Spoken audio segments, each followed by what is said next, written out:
আসসালামু আলাইকুম। ইসলাম শরিয়াতে নামাজ হচ্ছে ফরজ। 5 ওয়াক্ত নামাজ আদায় করা প্রত্যেক মুসলমান নরনারীর উপরে ফরজ। তো আজকে নামাজ সম্পর্কে আমি আপনাদের খুব সুন্দর সুন্দর কয়েকটি হাদিস নিয়ে আলোচনা করব ইনশাআল্লাহ।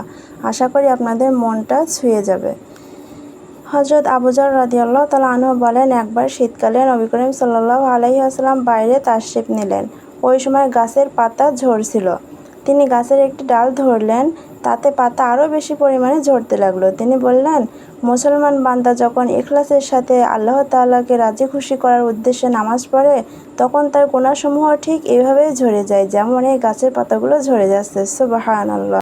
অপর এক বর্ণনায় আছে, আবু মুসলিম তাগলাবী রাদিয়াল্লাহু তাআলা আনহু বলেন, আমি মসজিদে আবু উমামা রাদিয়াল্লাহু তাআলা আনহু-এর খেদমতে হাজির হয়ে আরজ করিলাম, এক ব্যক্তি আমাকে হাদিস শুনিয়েছেন যে আপনি নাকি নবী করিম সাল্লাল্লাহু আলাইহি সাল্লামকে এই কথা বলতে শুনেছেন যে, যে ব্যক্তি উত্তম রূপে উজু করে ফরজ নামাজ আদায় করে, আল্লাহ তাআলা তার ওই দিনের পায়ের গোনা, হাতের গোনা, কানের গোনা, চোখের গোনা এবং দিলের গোনাসমূহ নাকি মাফ করে দেন।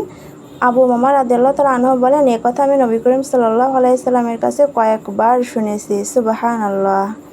অপর এক হাদিসে আছে, নবী করিম সাল্লাল্লাহু আলাইহি সাল্লাম বলেন, যখন নামাজের সময় হয় তখন একজন ফেরেশতা ঘোষণা করেন, হে আদম সন্তানেরা, ওঠো, জাহান্নামের ওই আগুন নিভিয়ে ফেলো যা তোমাদের নিজেদের জন্য জ্বালানো শুরু করেছ।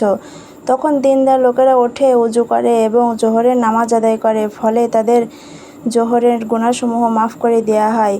অতএব আসর, মাগরিব, এশায়ও অনুরূপ ফেরেশতারা তাদেরকে ডাকে এবং যারা ফেরেশতাদের ডাকে সাড়া দিয়ে উত্তমরূপে ওযু করে নামাজ আদায় করে, আল্লাহ তাআলা তাদের গুনাহসমূহ ঠিক এইভাবে মাফ করে দেন ইনশাআল্লাহ। সুবহানাল্লাহ। আল্লাহ তাআলা আমাদেরকে 5 ওয়াক্ত নামাজের উপর যত্নশীল হওয়ার তৌফিক দান করেন। আমিন।